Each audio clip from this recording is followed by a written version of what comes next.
Good evening. Very happy to see you again, or know you're there.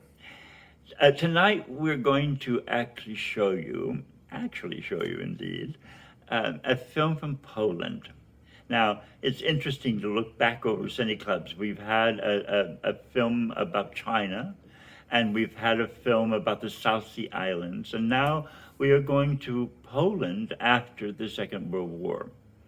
In fact, we're going during the Cold War when it was still communistic. Um, the film isn't at all about necessarily politics, except one of the main characters was a judge during the communist regime. The film is, however, about her niece. And we're not told terribly much about her past, but we know that she now is going to become a nun.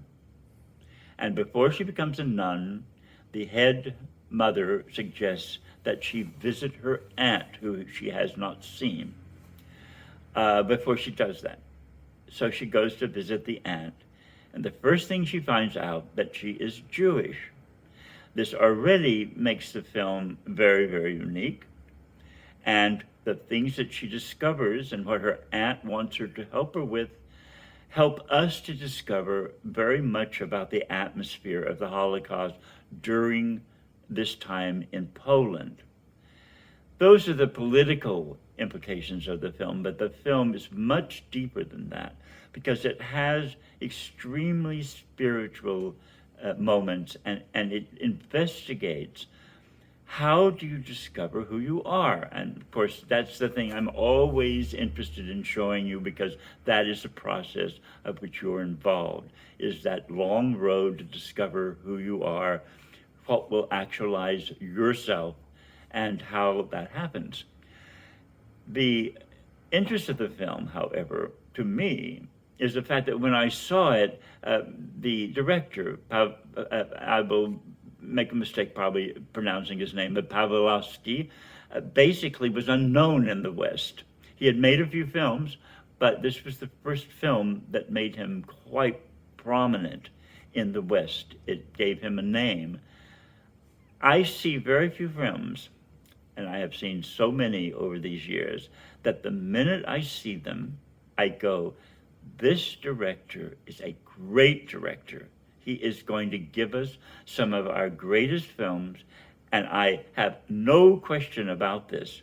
Now, I have said this before when we showed The Witch, because I said this when I saw The Witch, and I said, Robert Eggers is going to be one of the great directors.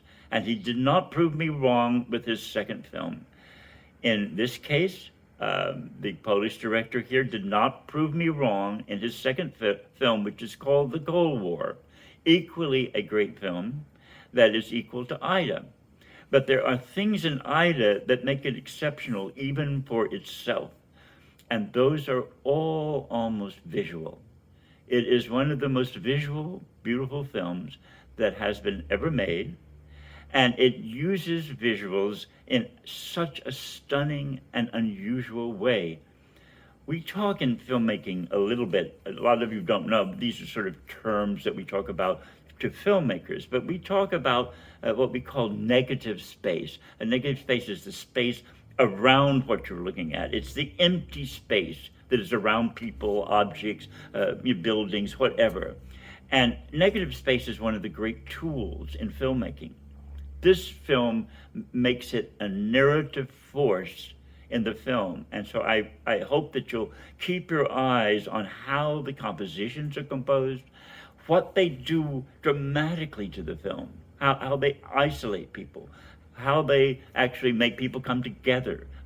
There's a great use of this space in the film, unlike almost any film I know of. It also basically has a quietness about it that you really are unfamiliar with. It has moments of just emptiness that are what I consider to be stunning.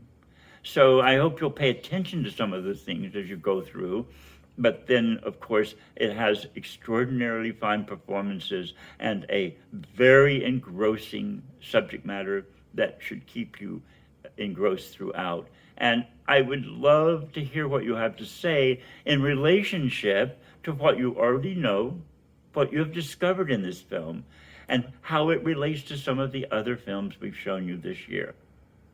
I can't wait to hear. See you later.